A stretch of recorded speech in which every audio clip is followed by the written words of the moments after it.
If ever you run into an issue where your shading is breaking, I'm going to show you a few ways that you can address this.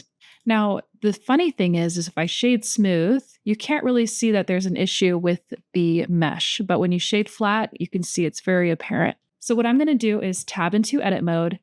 And the first thing I like to do is kind of just grab some faces, just pull things around. See, I'm grabbing some verts, just simply grabbing, making sure I don't have any doubles. You can also merge by distance. And I have 0 verts that were removed. You can increase the vert distance if you want. So another way to do this is to add in some edge loops. So just hitting Control R without actually clicking on it and just kind of run through your mesh and see how things are looking, making sure that the edge flow is going to where it needs to be.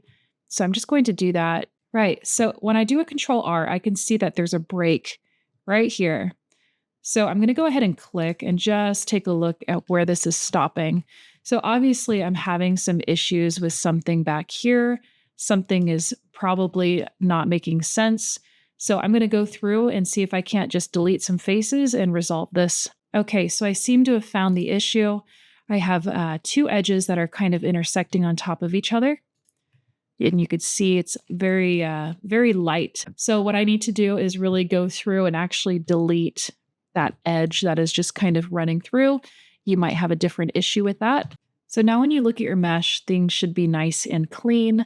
Another thing that you might have to do is check, see I have some faces here. They could be on a totally different plane.